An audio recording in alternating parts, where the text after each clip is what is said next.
Salam kekasih Tuhan, kembali lagi kita beribadah di Luteng Blessing pada malam hari ini di sesi Rockman. Saya ajak bapak-bapak untuk memuji menyembah Tuhan. Biarlah Tuhan hadir dalam kehidupan kita, di dalam hati kita. Untuk itu, mari kita tundukkan kepala, kita berdoa kepada Bapa di surga. Bapa, di dalam nama Tuhan Yesus, kami datang di hadirat-Mu Tuhan. Kami mau memuji dan menyembah-Mu. Biar Engkau hadir dalam hidup kami, memenuhi setiap hati kami. Biarlah ibadah ini lebih dari cukup ya Tuhan. Engkau pimpin ibadah kami dari awal sampai selesai. Biarlah damai sejahtera, sukacita daripada Allah turun atas kami. Ini doa dan ucapan syukur kami. Hanya di dalam nama Tuhan Yesus kami berdoa. Amin. Itu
bersyukur untuk malam ini hamba bisa bersama dengan kaum pria yang ada di gereja ini untuk bersama-sama menyembah Engkau. Aku percaya Tuhanku adalah Tuhan yang memulihkan, Tuhan yang tidak pernah meninggalkan kami dalam keadaan yang terjatuh atau dalam keadaan yang penuh pergumulan. Sebab kami tahu Allah kami adalah Allah yang sanggup memulihkan kami. Malam ini izinkan kami untuk boleh duduk dan merenungkan firman Tuhan. Biar iman kami timbul, sebab Alkitab berkata iman akan timbul ketika kami mendengar perkataan, yaitu perkataan Kristus. Dan malam ini saya percaya setiap daripada kaum pria yang mendengar suara kebenaran ini, mereka pasti dibaharui. Terima kasih Tuhan Yesus. Di dalam nama Yesus kami berdoa. Amin. Bapak Ibu, Shalom. Saya bersyukur bisa ada bersama dengan para bapak-bapak malam ini untuk sharing atau menyampaikan kebenaran firman Tuhan. Dan saya mulai dengan berkata bahwa saya sering mendengar atau ada juga yang bertanya kepada saya dan berkata bahwa, Pak, apakah kalau misalnya saya jatuh di dalam dosa masih ada pengharapan bagi saya? Kalau saya terjerumus dalam perbuatan-perbuatan yang tidak benar di mata Tuhan, kira-kira masih adakah kesempatan untuk saya berubah dan saya dipulihkan? Maka pertanyaan ini saya akan menjawab bahwa benar, yes, Tuhan pasti akan memberikan kepada kamu pemulihan. Tuhan pasti bisa memulihkan saudara dan saya.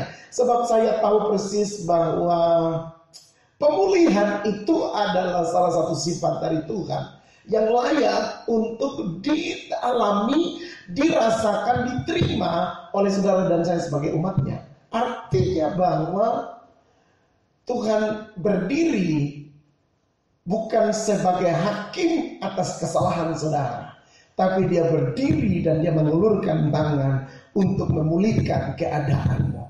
Persoalannya adalah mau atau tidak kita dipulihkan oleh Tuhan. Oleh karena itu saya memberikan judul khotbah saya malam hari ini adalah kamu tidak akan seperti dulu lagi. Kenapa kita tidak seperti dulu lagi? Karena Tuhan akan mengubah saudara dari waktu ke waktu. Yang setuju katakan amin. Tuhan akan mengubah saudara untuk menjadi lebih baik dari hari kemarin. Hari ini pasti akan lebih baik dari hari kemarin. Bahkan besok itu akan lebih baik dari hari ini. Berarti selalu ada harapan bagi saudara dan saya yang mau datang dekat kepada Tuhan. Kabar baiknya adalah jangan berdiri di tempat di mana engkau jatuh, tapi datang mendekat kepada Tuhan. Beri tanganmu supaya Tuhan pegang dan dia angkat engkau. Banyak nabi-nabi di dalam Alkitab menceritakan tentang karakter Tuhan yang satu ini, yaitu Allah yang suka memulihkan. Saya mulai dengan mengajak saudara membaca Sefanya pasal 3. Perhatikan Sefanya pasal 3 ayat 17 dan 18 dulu. Tuhan Allahmu ada di antaramu sebagai pahlawan yang memberikan kemenangan. Allah ada di tengah saudara sebagai pahlawan yang memberikan kemenangan. Tepuk tangan bagi Allah kita tentunya. Ia berkiram karena engkau dengan sukacita. Ia membaharui engkau di dalam kasih-Nya. Garis bawahi kata ia membaharui engkau dalam kasih. Ini yang tadi saya bilang sifat Tuhan. Sifat yang suka membaharui kita, mengencourage kita, mengangkat kita. Dia tidak akan mencat saudara terus menerus, tetapi dia memberitahukan kesalahanmu dan dia ajak engkau untuk bangkit lagi. Ia membaharui engkau di dalam kasih-Nya. Ia bersorak-sorai karena engkau dengan sorak-sorai. Tuhan bersorak-sorai loh saudara, waktu dia bisa dapat kesempatan memulihkan kita. Oleh karena itu dari sisi Tuhan kita mesti tahu dia Allah yang punya sifat suka memulihkan. Dari sisi kita, dari sisi saudara, bapak-bapak semua adalah berani mendekat kepada Tuhan. Beri kesempatan Tuhan perbaharui kita. Dia restorasi kehidupan kita. Lanjut ayat 18. Seperti pada hari pertemuan raya, aku Tuhan akan mengangkat malapetaka daripadamu. Dengar baik. Bukankah ini kasih setia Tuhan yang luar biasa? Dia mengangkat malapetaka daripada kamu. Sehingga oleh karenanya engkau tidak lagi menanggung malu. Luar biasa. Kamu tidak menanggung malu karena engkau direstorasi, dipulihkan sama Tuhan. Kemudian saya lanjut ke ayat 19 dan ayat yang ke-20. Perhatikan. Sesungguhnya pada waktu itu aku akan bertindak terhadap segala penindasmu. Allah bertindak kepada segala penindasmu, tetapi aku akan menyelamatkan yang pincang, mengumpulkan yang terpencar, dan akan membuat mereka yang mendapat malu menjadi kepujian dan kenamaan di seluruh bumi. Wow, Tuhan itu terlalu dahsyat. Dia bilang dia akan menjadikan saudara dan saya tidak mendapat malu lagi. Bahkan kamu akan menjadi kepujian dan kenamaan di seluruh bumi. Kalau tadi kita jatuh di tempat sini, Tuhan angkat dan pulihkan kita itu untuk dilihat oleh seluruh bumi. Ayat 20, pada waktu itu aku akan membawa kamu pulang, yakni pada waktu aku mengumpulkan kamu, sebab aku mau membuat kamu menjadi kenamaan. Sekali lagi, sebab aku Tuhan mau membuat kamu menjadi kenamaan dan kepujian di antara segala bangsa di bumi. Dengan cara bagaimana? Memulihkan keadaanmu di depan mata mereka. Demikian firman Tuhan.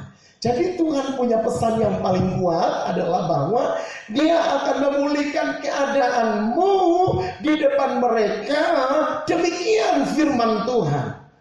Apalagi yang mau kita saksikan tentang Tuhan. Saya membawa saudara untuk melihat kitab Sefanya. Sefanya atau Sefania itu artinya Tuhan tersembunyi atau terselubung dari Tuhan. Siapa sih Sefanya sebenarnya? Saya melihat bahwa Sefanya ini adalah nabi ke-9 di antara 12 nabi kecil. Jadi saudara catat, kenapa Sefanya tulis tentang pemulihan? Kenapa Sefanya bicara tentang Tuhan punya hati yang begitu bermurah untuk memulihkan keadaan Israel atau keadaan Yehuda? Dimulai dengan Sefanya punya nama itu Tuhan tersembunyi atau terselubung dari Tuhan. Saudara, Sefanya adalah nabi ke-9 dari 12 nabi-nabi kecil yang bernubuat bersama-sama dengan nabi sesamaan dia, yaitu Nabi Yeremia. Dan saudara mesti tahu bahwa Sefanya ini adalah anak Kushi. Siapa Kushi? Kushi ini cucunya Raja Hizkia. Jadi kalau kita lihat siapa Sefanya, Sefanya adalah cucu buyutnya, cucu buyut dari Hizkia, dan dia adalah nabi ke-9 dari 12 nabi kecil di dalam perjanjian lama, dan dia bernubuat pada zaman Raja Yosia, kira-kira tahun 641 sebelum Masehi. Jadi cukup lama. Kemudian pewartaan atau berita yang disampaikan oleh Sefanya ini berkaitan dengan hari kedatangan Tuhan. Dan ini ditujukan kepada para pemuka agama, kepada para tokoh-tokoh yang ada di Yehuda hari itu. Artinya bahwa Sefanya sementara bicara kepada mereka bahwa Tuhan akan datang, tapi dia juga datang dengan satu sifatnya yang luar biasa, yaitu memulihkan keadaan Yehuda. Jadi saya mulai dengan Sefanya pasal 3 ini untuk menceritakan kepada Bapak Ibu semua bahwa Tuhan punya hati itu betapa sangat peduli kepada kita. Bahkan kalau kita perhatikan di Mazmur, dia bilang, sekalipun engkau terjatuh, tidak akan tergeletak, tangan Tuhan akan mengangkat kita. Nah, oleh karena itu Sefanya sangat konsentrasi untuk berbicara tentang pemulihan, sebab dia bicara tentang hari Tuhan. Selanjutnya saya akan bawa saudara, kalau tadi kita lihat dari perjanjian lama, sekarang saya bawa ke perjanjian baru. Saudara perhatikan kisah para rasul. Kisah para rasul pasal yang ketiga, khusus ayat yang ke-21. Kristus itu harus tinggal di surga sampai waktu pemulihan segala sesuatu, seperti yang difirmankan Allah dengan perantaraan nabi-nabinya yang kudus di zaman dahulu. Jadi ayat ini sangat terkoneksi dengan apa yang disampaikan oleh Sefanya tadi, bahwa Kristus harus tinggal di surga sampai waktu pemulihan segala sesuatu, seperti yang difirmankan Allah dengan perantaraan nabi-nabinya yang kudus di zaman dahulu. Kalau kita perhatikan kisah para rasul 3:21 ini, berarti hari ini Kristus belum datang Dia masih memberikan kesempatan saudara dan saya mengalami restorasi. Yang setuju katakan amin. Betapa hebatnya Tuhan dan baiknya dia. Dia masih menahan untuk tidak turun sekarang ke bumi. Sebab dia masih menunggu engkau dan saya dipulihkan. Yang percaya katakan amin.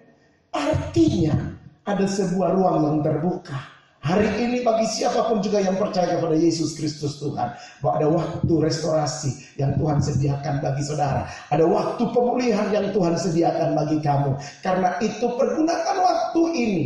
Tuhan belum datang, berarti masih ada satu kesempatan bagi saya, bagi saudara, bagi siapapun untuk kita direstorasikan, diperbaharui. Sebab Alkitab bilang di dalam Kisah Rasul tadi, ini sudah difirmankan Allah dengan perantaraan nabi-nabi dari zaman dulu. Dari zaman dulu Tuhan sudah bicara tentang pemulihan. Sampai zaman hari ini, di zaman milenial ini Tuhan masih bicara bahwa pemulihan itu akan terjadi bagi saudara dan saya. Oleh karena itu gunakan kesempatan ini. Jangan sia-siakan waktu anugerah yang Tuhan buka bagi kita. Sebab datang waktunya tidak ada lagi kesempatan bagi kita. Bagaimana menurut Bapak Ibu atau para bapak-bapak sekalian? Tentu engkau mesti berkata, iya ini kesempatan. Saya mau gunakan untuk hormat dan kemuliaan nama Tuhan. Malam ini juga saya akan membawa saudara untuk melihat cerita dari Taman Eden. Karena bicara tentang restoration, bicara tentang pemulihan. Maka tentu kita mesti lihat dulu kejadian awal yang ada di Taman Eden. Saudara, kalau kita baca Kejadian pasal 1, pasal 2, pasal 3, kita akan temukan di sana bagaimana manusia yang pertama, yaitu Adam dan Hawa itu melanggar hukum Tuhan. Atau bahasa aslinya itu hamartia, meleset dari tujuan Tuhan. Mereka keluar dari apa yang menjadi program Tuhan yang awal. Dan di dalam Kejadian Alkitab berkata bahwa manusia itu jatuh di dalam dosa karena diperdaya oleh iblis. Dan ketika mereka tahu, mereka sadar mereka sudah melanggar hukum Tuhan, mereka hamartia, maka manusia itu bersembunyi. Ketika dia jatuh, dia bersembunyi. Namun apa yang Tuhan lakukan? Tuhan datang berjalan di taman itu dan mencari Adam. Dia datang di taman itu untuk mencari. Saudara harus bawahi kata saya mencari ini. Bahwa manusia bersembunyi, manusia jatuh. Tapi Tuhan berinisiatif datang ke taman itu untuk mencari orang yang bersembunyi tersebut. Kemudian yang kedua, Alkitab bilang bahwa ketika Adam dan Hawa tahu mereka jatuh, mereka sadar, wah saya telanjang. Siapa yang memberitahukan dia bahwa dia telanjang? Namun Alkitab bilang, Tuhan datang di taman, bukan cuma untuk mencari. Tuhan datang di Eden bukan hanya untuk mencari Adam, untuk menjudgment dia, enggak saudara. Tapi Tuhan datang di taman itu, maksud Tuhan untuk menutupi ketelanjangan dari Adam dan Hawa. Saudara lihat, proses pemulihan ini akan di sini ya, restorasi itu terjadi. Tadi Tuhan datang mencari, kemudian langkah berikut Tuhan menutupi ketelanjangannya. Kemudian yang ketiga saudara, manusia karena mereka begitu tidak tahan terhadap ketelanjangannya, maka mereka mengambil daun pohon, kemudian mereka merajutnya, mereka menganyamnya, dan mengusahakan untuk menutupi ketelanjangan mereka dengan menggunakan daun-daun pohon. Berbicara tentang usaha manusia sekeras-kerasnya untuk menutupi keberdosaannya. Tapi apa yang dilakukan oleh Tuhan? Tuhan datang saudara. Dia mengambil kulit salah satu binatang. Kemudian dengan kulit itu dia menutupi ketelanjangan manusia. Kalau manusia hanya mengusahakan dengan daun untuk menutup ketelanjangannya, tapi Tuhan memberikan korban, ada satu binatang yang dibunuh sama Tuhan. Kemudian kulitnya diambil, ditutup untuk dikasih kepada Adam dan Hawa untuk menutupi ketelanjangan. Bukankah ini gambaran daripada korban anaknya nanti yang akan dikerjakan ribuan tahun kemudian? Oleh karena itu pagi malam hari ini, perhatikan baik-baik umat Tuhan. Itulah hati Tuhan. Di Taman Eden aja kita udah lihat karakter Tuhan yang luar biasa. Memulihkan, merestorasikan, memperbaharui, mengangkat, menutupi ketelanjangan, bahkan mengorbankan yang lain. Ambil kulit binatang untuk menutupi ketelanjangan Bukankah itu Allah kita yang hebat, saudara? Saya juga ingin menceritakan kepada saudara tentang Nuh. Kalau kita baca dalam Kejadian pasal yang ke-6, ayat yang ke-5 dan hingga ayat yang ke-7 berkata begini. Ketika dilihat Tuhan bahwa kejahatan manusia itu besar di bumi, dan bahwa segala kecenderungan hatinya selalu membuahkan kejahatan semata-mata, maka menyesallah Tuhan. Saudara, menyesallah Tuhan. Garis bawahi, menyesallah Tuhan bahwa Ia telah menjadikan manusia di bumi, dan hal ini atau hal itu memilukan hatinya. Ayat 6 berkata begitu. Kemudian ayat yang ke-7, berfirmanlah Tuhan, Aku akan menghapuskan manusia yang telah kuciptakan itu dari muka bumi ini, baik manusia maupun hewan dan binatang-binatang melata dan burung-burung di udara, sebab aku menyesal bahwa aku telah menjadikan mereka. Saudara perhatikan ayat 5, 6, dan 7 berbicara tentang manusia yang tidak berubah. Adam sudah mendapat pemulihan, restorasi, Tuhan tutup ketelanjangannya. Tapi begitu sampai di zaman Nuh, manusia, Alkitab bilang, makin besar kejahatannya, makin besar perbuatan dosanya di muka bumi ini, sehingga Tuhan menjadi menyesal dan hatinya sangat amat pilu karena melihat dosa manusia. Namun di tengah-tengah kejatuhan begitu, di zaman itu, ayat 8 berkata, tetapi Nuh mendapat kasih karunia di mata Tuhan. Mungkin hari-hari ini saudara ada hidup di zaman yang mungkin seperti Nuh. Hidup, tetapi Alkitab bilang dia cari satu orang, dia cari satu komunitas, dia cari satu bangsa, untuk bangsa itu mendapat kasih karunia di mata Tuhan. Saya mau berdoa, kalau malam ini Tuhan bilang aku mencari satu orang untuk aku memberi kasih karunia, semoga itu adalah engkau, saudara. Kalau dia cari satu komunitas, saya percaya Tuhan temukan komunitas di mana engkau ada. Kalau Tuhan cari satu bangsa, dia ketemukan bangsa Indonesia, itu saudara dan saya yang mendapat kasih karunia dari Tuhan. Berdosa, saudara, memilukan hati Tuhan, tapi Tuhan tetap mencari satu aja sudah cukup untuk dia memulihkan bangsa ini, atau memulihkan komunitas, keluarga kita, dan lain sebagainya. Saya lanjut ke pasal 6 ayat yang ke-17 dan 19. Apa yang dilakukan oleh manusia dan apa yang menjadi keputusan Tuhan. Ayat 17, sebab sesungguhnya aku akan mendatangkan air bah meliputi bumi untuk memusnahkan segala yang hidup dan bernyawa di kolong langit, segala yang ada di bumi akan mati binasa. Tetapi aku akan mengadakan perjanjianku dengan engkau, dan engkau akan masuk dalam bahtera itu, engkau bersama dengan anakmu dan istrimu dan istri anak-anakmu. Ayat 19, dan dari segala yang hidup, dari segala makhluk, dari semuanya haruslah engkau bawa satu pasang ke dalam bahtera ini, supaya terpelihara hidupnya bersama-sama dengan engkau. Jantan dan betina haruslah kau bawa. Ayat 16, 17, 18, 19. Kalau saudara perhatikan di sini bahwa Tuhan sangat serius dengan keputusan. Kalau Tuhan bilang dia akan menghukum, maka Tuhan akan melakukannya.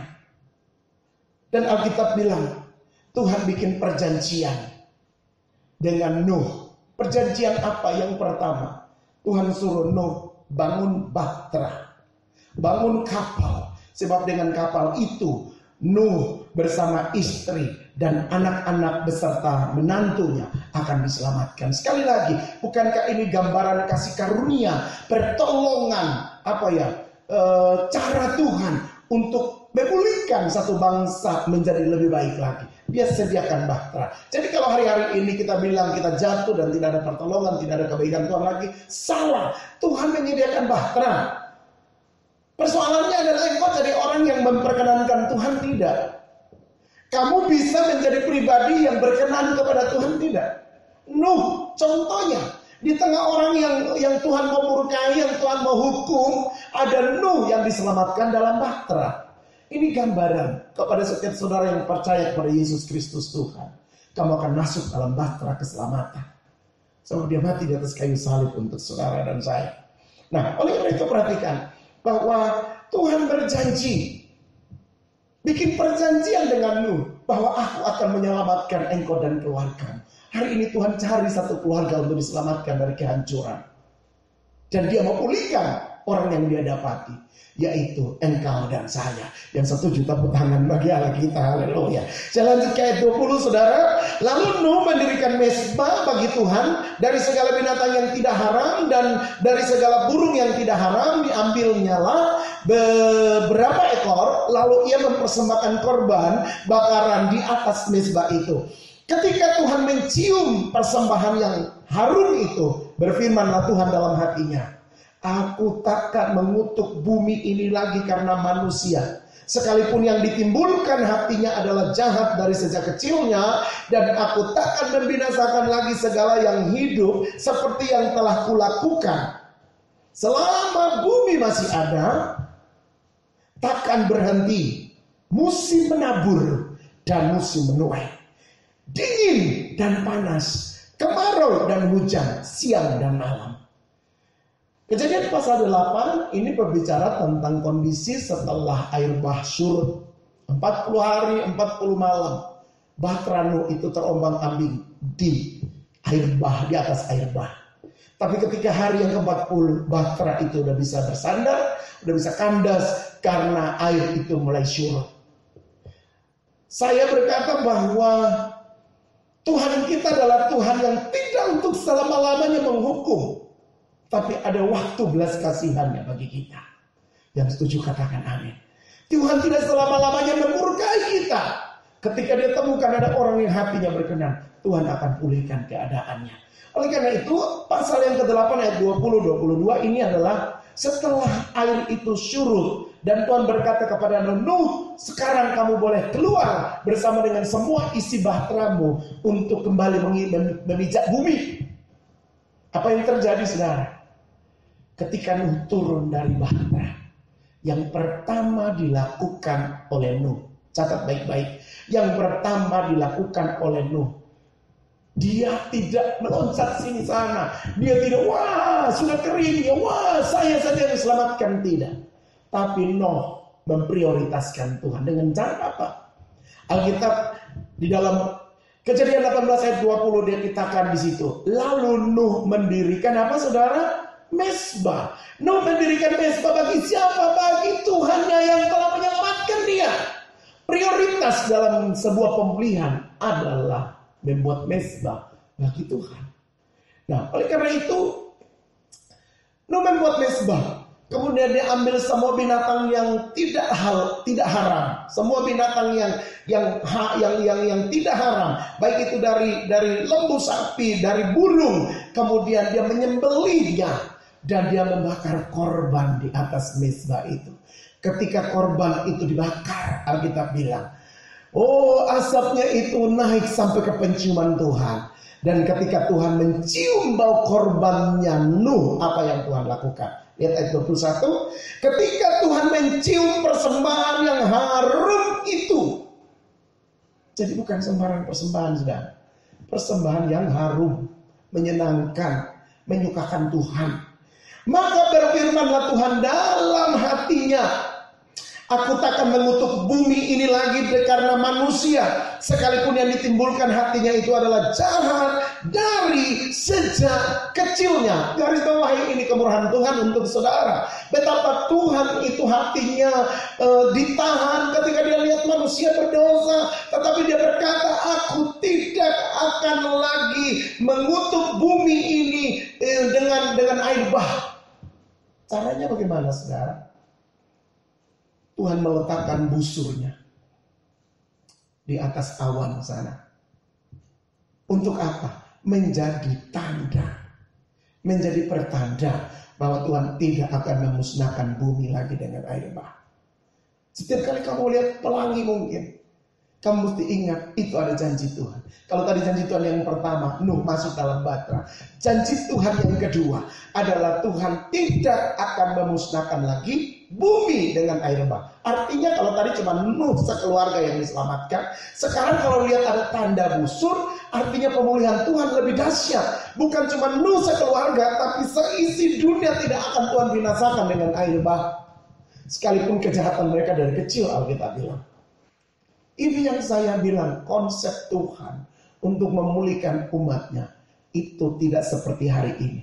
Tapi dia akan memulihkan itu lebih tinggi lagi, lebih baik lagi, lebih luar biasa lagi dari hari kemarin. Sehingga kalau orang bertanya, dapatkah saya diselamatkan setelah saya jatuh di dalam dosa, saya bisa dipulihkan Tuhan kah? Saya mau jawab, yes, pasti Tuhan akan memulihkan kamu. Persoalannya mau atau tidak, terbuka atau tidak, mau mendekat pada Tuhan atau tidak. Kadang-kadang kita gengsi. Wah Tuhan, saya sudah seperti ini. Apa kata dunia?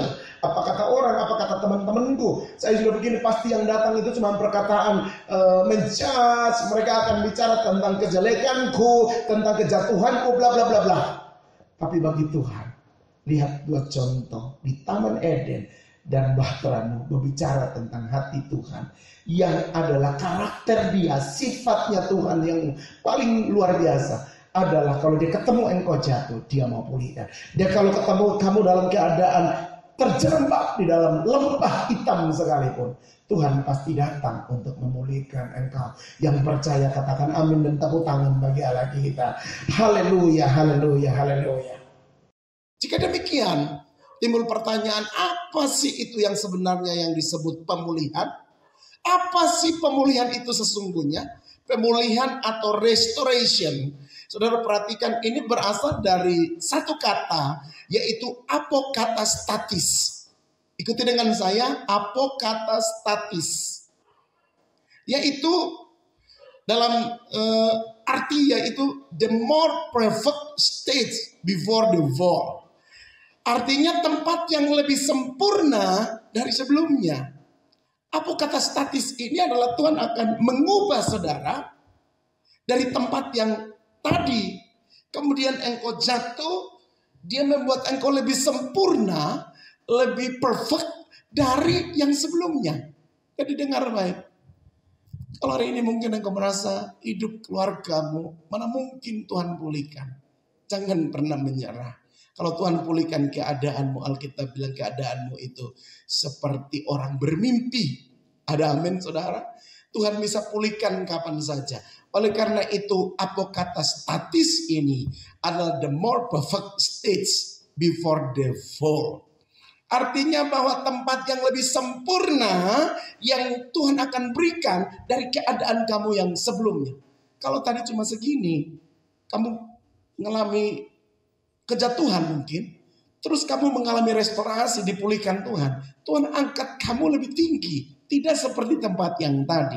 Kira-kira itulah apokatastatis. Jadi apokatastatis ini adalah bagaimana cara Tuhan memulihkan, memperbaharui engkau lebih dari yang kemarin.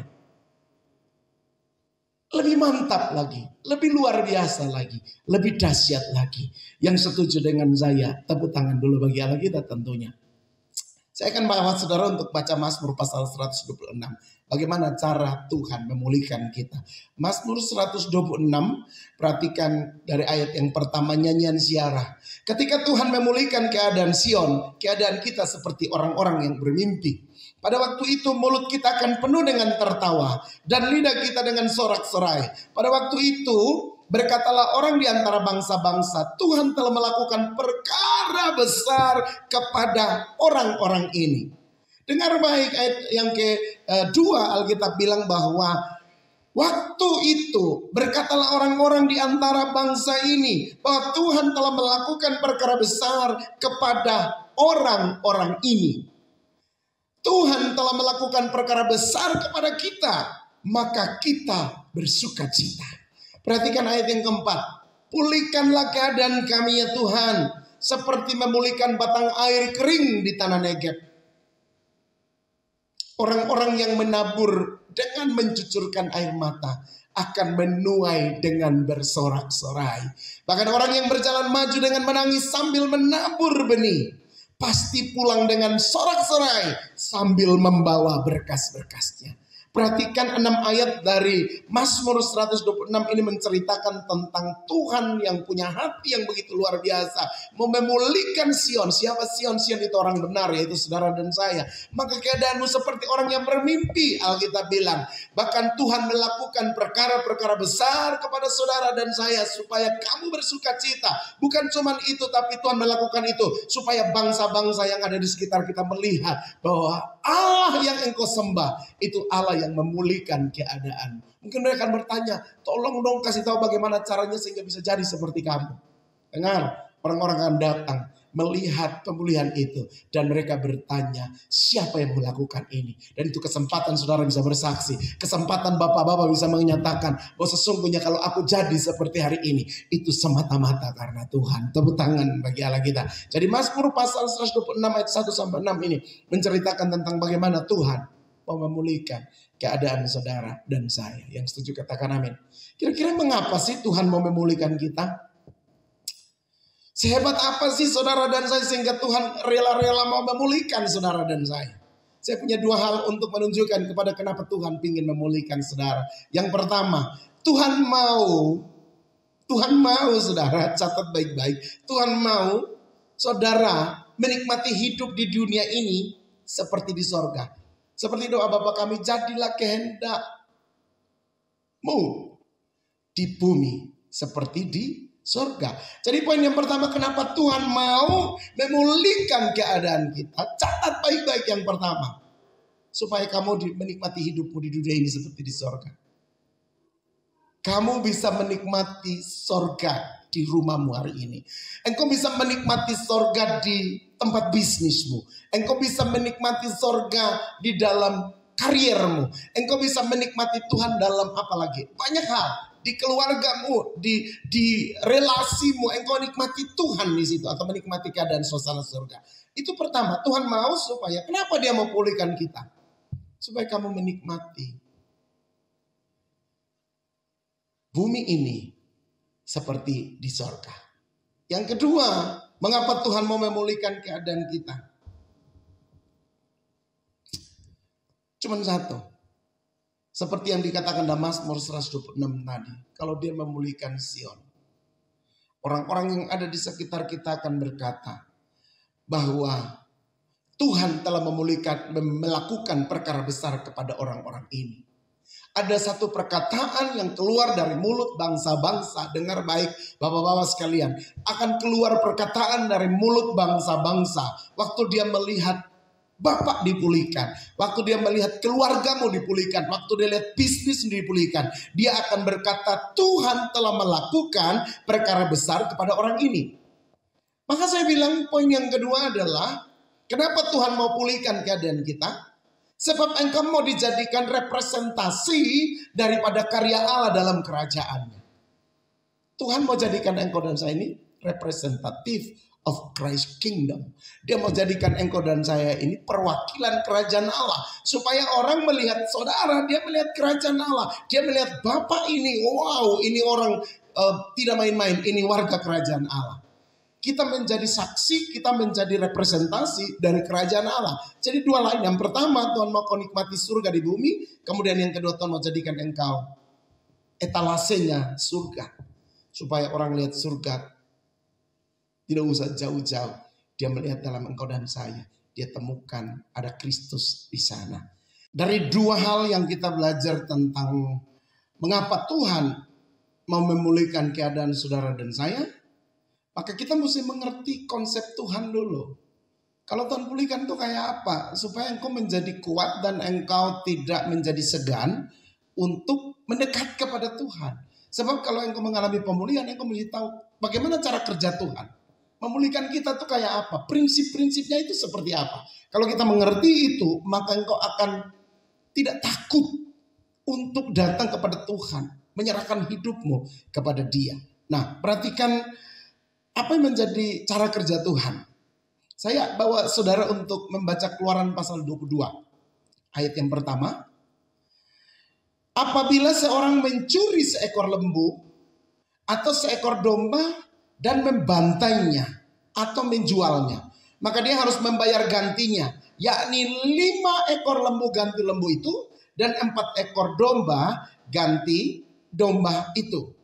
Perhatikan bahwa apabila seorang mencuri seekor domba atau seekor lembu, dia membantai atau menjualnya, maka dia mesti mengganti 5 ekor lembu, 4 ekor domba.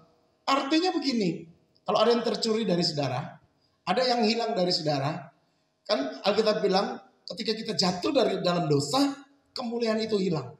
Kemuliaan itu bicara tentang kehadiran Tuhan, bicara juga tentang segala berkat-berkatnya yang ada di dalam kehidupanmu. Waktu engkau mengalami kejatuhan, maka itu semua menjadi hilang daripada kita.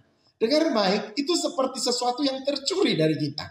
Tapi konsep atau cara kerja Tuhan untuk memulihkan umatnya itu seperti ini. Kalau ada yang tercuri dari kamu, Tuhan akan ganti. Dia sebut ini seekor lembu atau seekor domba yang dicuri, dibantai atau dijual. Maka orang tersebut harus mengganti 5 ekor lembu atau 4 ekor domba. Saudara lihat, tadi cuma 1 yang hilang.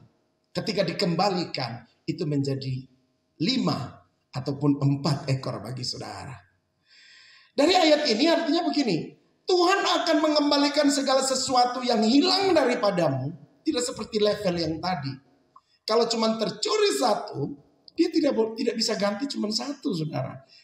Tuhan bilang kamu mesti ganti 5. Kalau itu domba yang hilang, kamu mesti ganti 4. Jadi kalau tadi di sini cuma 1, tercuri hilang, waktu digantikan dia melonjak naik sekian kali lipat, saudara. Nah, ini cara kerja Tuhan.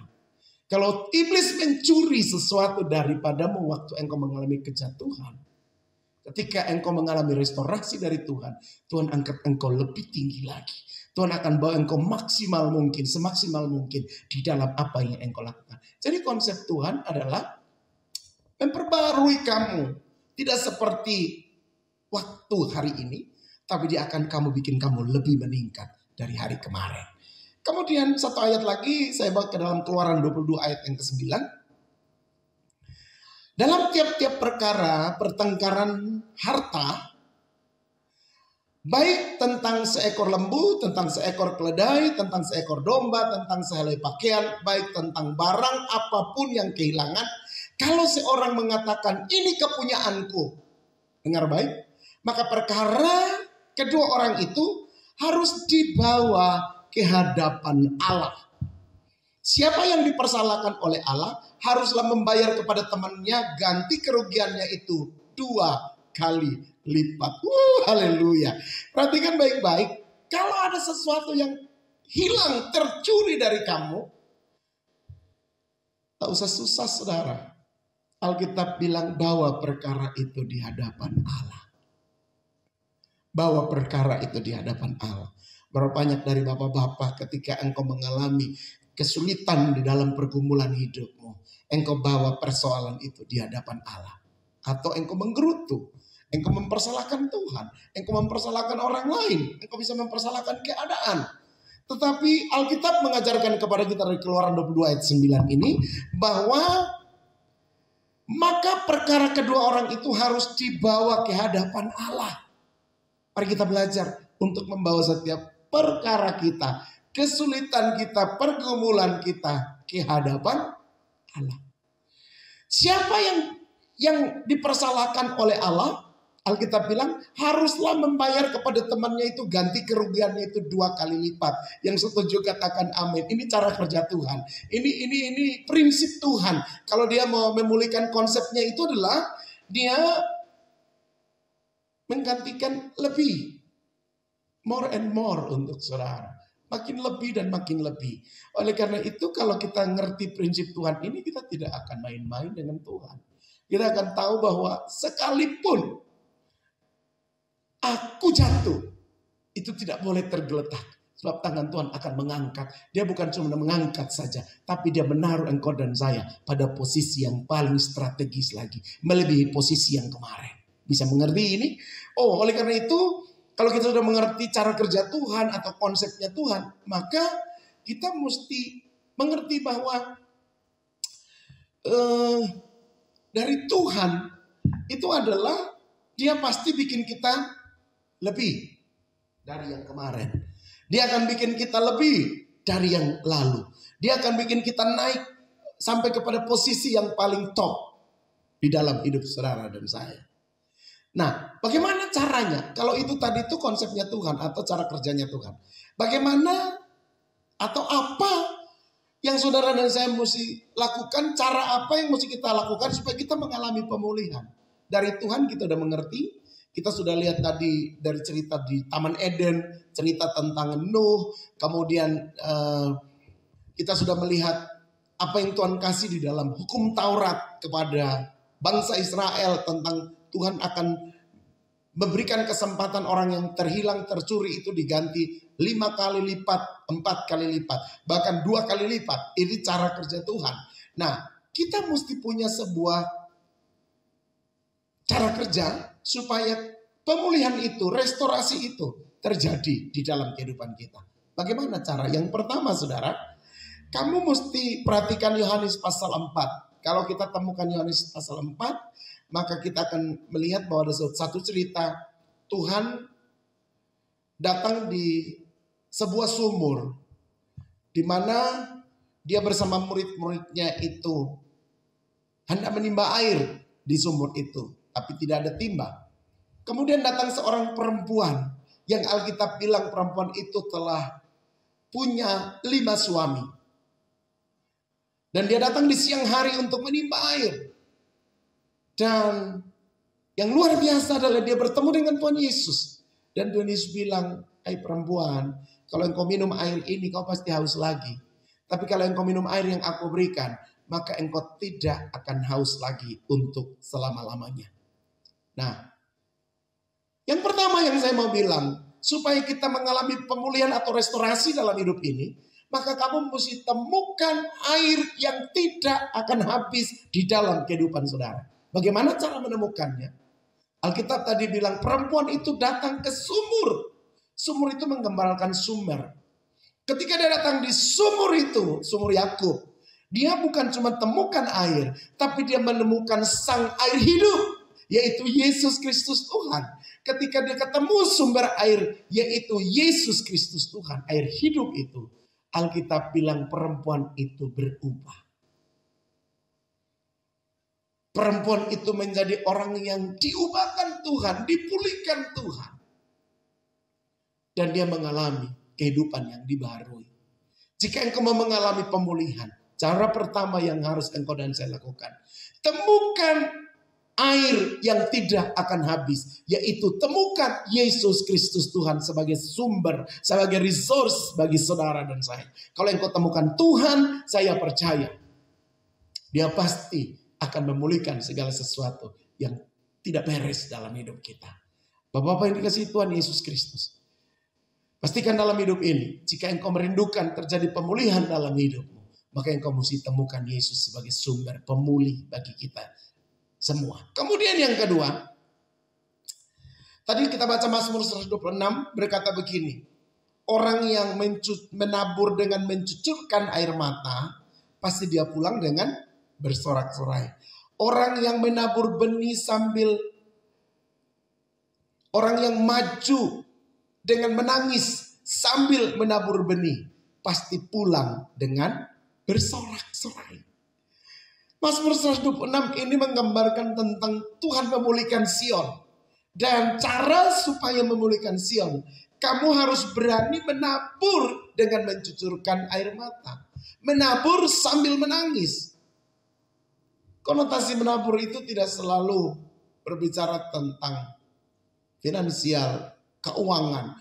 Tapi engkau bisa menabur semua, menabur hidupmu menjadi benih yang terbaik bagi kerajaan Allah. Yang setuju katakan amin. Sehingga Mazmur 6 bilang kalau engkau menabur dengan mencucurkan air mata, berjalan menabur benih sambil menangis, kamu pasti pulang dengan bersorak-sorai. Menangis digantikan dengan pulang membawa berkas-berkas sambil bersorak-sorai. Jadi ada double porsi. Ada kualitas yang lebih. Kalau tadi menangis, mencucurkan air mata, benih ditabur, dilepaskan, dia pulang saudara. Ini berbicara tentang next. beberapa waktu kemudian, dia pulang membawa berkas-berkas sambil bersorak-sorai. Bukankah ini 2 kali lipat? Bukankah ini 5 kali lipat? Bukankah ini 4 kali lipat yang Tuhan kasih kepada orang-orang yang berani menabur dengan mencucurkan air mata? Cara yang ketiga, bagaimana supaya saudara dan saya mengalami pemulihan yang dari Tuhan? Saya ingat cerita tentang Raja Daud dalam 2 Samuel pasal 11 dan 2 Samuel pasal 12. 2 pasal ini nanti saudara bisa baca. Dalam 2 Samuel pasal yang ke-11 ayat yang ke-27, Alkitab menceritakan tentang Daud ketika raja-raja masuk di dalam musim peperangan. Daud tidak ikut berperang dan dia duduk di suatu rumah. Ternyata dia lihat ada seorang perempuan yang mandi di sana. Dan dia mengambil perempuan itu dan bersinah. Bahkan Alkitab bilang suami daripada perempuan ini pun ditaruh di tempat peperangan yang paling ganas sampai prajuritnya itu mati di sana. Dan Alkitab bilang setelah dia tahu bahwa prajuritnya yang bernama Uria itu meninggal, dia mengambil Batseba dan menjadikan dia istrinya.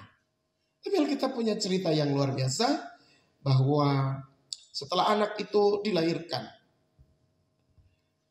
dan satu hari datang Nabi Yonatan mengingatkan Daud tentang dosanya.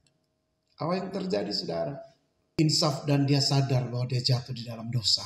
Dan saudara perhatikan baik-baik. Daud mengambil sikap untuk berdoa dan berpuasa. Dia minta kepada Tuhan supaya Tuhan jangan ambil anaknya. Sebab Nabi Nathan mengingatkan dia bahwa anak yang lagi dikandung sama Batseba ini pasti akan mati. Dan Daud masuk di dalam puasa. Dia berpuasa 7 hari. Namun setelah selesai 7 hari, orang memberi kabar bahwa anaknya mati. Tapi justru ini yang paling luar biasa. Ketika Daud selesai berpuasa dan dia tahu bahwa Tuhan telah membunuh anaknya, maka Daud keluar dari tempat puasanya. Dia mandi, kemudian dia berurap dan dia mulai makan. Dia masuk di dalam rumah Tuhan. Dia mengangkat tangan dan menyembah Tuhan. Saudara, mari kita lihat apa hal yang ketiga yang mesti dilakukan oleh kita ketika kita mau dipulihkan. Yaitu engkau tetap memuji dan menyembah Tuhan sekalipun engkau dalam keadaan jatuh. Daud sadar, dia kembali, dia masuk di dalam rumah Tuhan. Kemudian dia mulai sujud menyembah dan memuji, memuliakan Tuhan. Sebab dia tahu bahwa Tuhan itu berbuat baik bagi dia. Dan apa yang terjadi setelah cerita ini? Bahwa ketika Daud kembali dan dia memuji menyembah Tuhan, Tuhan pulihkan keadaannya. Ketika Tuhan pulihkan keadaannya, apa yang terjadi? Daud bersama dengan Batseba melahirkan anak-anak yang hebat. Salah satunya adalah Salomo yang membuat Daud begitu terkenal. Salomo adalah seorang raja yang penuh hikmat, raja yang penuh dengan kekayaan daripada Salomo itu sangat luar biasa. Tidak orang bisa semakmur dan sekaya Salomo. Oleh karena itu orang yang paling berhikmat, orang yang paling luar biasa. Itu lahir daripada kekuatan sebuah penyembahan karena direstorasi atau dipulihkan sama Tuhan. Saudara, bagi Tuhan tidak ada yang tidak bisa dia lakukan ketika kita datang berseru kepada dia, mengaku semua keadaan kita, dan kita mau bangkit seperti Daud. Kita mau kembali seperti Daud. Memang pernah jatuh, memang pernah salah, memang pernah terjerembab di dalam lembah dosa. Tapi dia tidak tinggal di situ. Dia bangun, dia berpuasa, dia minta kepada Tuhan supaya Tuhan kalau boleh jangan ambil anaknya. Tapi Tuhan bilang tidak bisa. Tuhan ambil anaknya. Namun setelah itu Daud selesai dengan puasanya. Dia datang menyembah Tuhan. Dia mulai makan dan minum. Dan dia bersyukur atas apa yang Tuhan telah lakukan. Dengan cara seperti ini, membuat hati Tuhan tidak tahan untuk memberikan lagi yang terbaik, memberikan Salomo menjadi putra yang terbaik bagi Daud. Oleh karena itu, kekasih Tuhan sekalian, tadi kita tidak melihat bahwa ada dua cara kerja Tuhan untuk membuat kita direstorasikan sama Dia. Dan dari sisi kita sebagai umat Tuhan, kita punya 3 cara untuk supaya kita dipulihkan, direstorasi sama Tuhan. Yang pertama tadi saya bilang, temukan air yang tidak akan habis, yaitu Yesus Kristus Tuhan di dalam Yohanes pasal 4. Yang kedua, engkau mesti menabur dengan mencucurkan air mata. Mazmur 126 berkata demikian. Kemudian yang ketiga, kamu harus tetap memuji dan menyembah Tuhan. Sekalipun kamu pernah jatuh, sekalipun kamu pernah hancur, sekalipun kamu pernah terjerembab di dalam lembah dosa. Bangkit kembali semangatmu. Angkat tanganmu dan memuji menyembah Tuhan. Saya percaya engkau akan dipulihkan sama Tuhan. Semakin dipulihkan, semakin dipulihkan. Yang paling terakhir saya mau bilang kepada semua bapak-bapak yang ada, bahwa tidak ada orang yang perjalanannya itu mulus. Seperti berjalan di atas keramik ini. Tapi perjalanan kita, kadang kita turun ke lembah. Kadang kita naik ke gunung yang curam dan terjal. Tetapi saya mau bilang, kalau itu perjalanan saudara, kita pernah ada di lembah yang paling dalam. Engkau merasa hilang, engkau merasa tertekan, engkau merasa terjebak di sana. Jangan pernah takut. Allah yang punya sifat memperbarui kita itu akan mengangkat kamu. Dia akan memperbarui kamu lagi. Dia akan membawa kamu untuk ada di tempat yang lebih strategis. Oleh karena itu di malam ini saya berkata bahwa engkau akan Tuhan bawa. Engkau akan Tuhan pimpin. Sehingga kamu tidak akan seperti dulu lagi. Kamu menjadi orang yang baru. Yang penuh semangat, yang penuh gairah. Untuk melihat Tuhan bekerja di dalam kehidupan kita. Sekiranya Tuhan memberkati kekasih Tuhan sekalian malam hari ini. Haleluya. Bapa, kami mengucap syukur. Punya Allah yang merestorasi kami, memperbaharui kami. Tubuh, jiwa, dan roh kami. Bahkan di dalam kondisi yang paling terpuruk sekalipun engkau mengingatkan kami. Bahwa ada seorang wanita yang sudah pernah jatuh 5 kali dengan suami orang. Tapi ketika dia ketemu sumber air yang sesungguhnya itu Yesus Kristus Tuhan, dia diubahkan. Kami percaya kehidupan kami pun sanggup diubahkan Tuhan.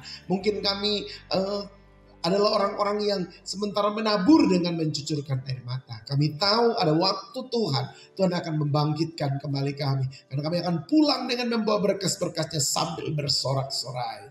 Bahkan dalam hidup kami. Kami mau belajar dari Daud yang insaf akan keadaannya, bangkit dari keterpurukannya, dia berpuasa dan Tuhan pulihkan keadaannya. Dia masuk di rumah Tuhan, dia memuji dan menyembah Engkau saja. Bapa, malam hari ini ajari kepada setiap kami, orang-orang-Mu yang Engkau kasihi, untuk kami tetap berada di dalam kehendak Tuhan, yaitu kami mau untuk hidup kami dipulihkan dari hari lepas hari. Terima kasih Bapa di sorga. Berkati seluruh jemaat, berkati seluruh hamba-hambamu yang mengikuti khotbah malam hari ini. Biar mereka diberkati di ladang, diberkati di kebun, diberkati di pekerjaan, diberkati dalam seluruh kehidupan mereka. Dan kiranya malam hari ini anugerah kasih yang datang daripada Bapa di sorga dengan penyertaan oleh kuat kuasa Yesus Kristus Tuhan akan persekutuan di dalam Roh Kudus tinggal tetap menyertai dan menolong kami semua mulai malam hari ini, besok dan seterusnya, bahkan sampai selama-lamanya hingga hari Maranatha. Tuhan Yesus datang di awan-awan untuk menjemput kami para salib. Berkat terbaik ini terimalah bersama-sama hanya di dalam nama Bapa, Putra dan Roh Kudus, yaitu di dalam nama Tuhan Yesus Kristus. Haleluya. Amin. Amin.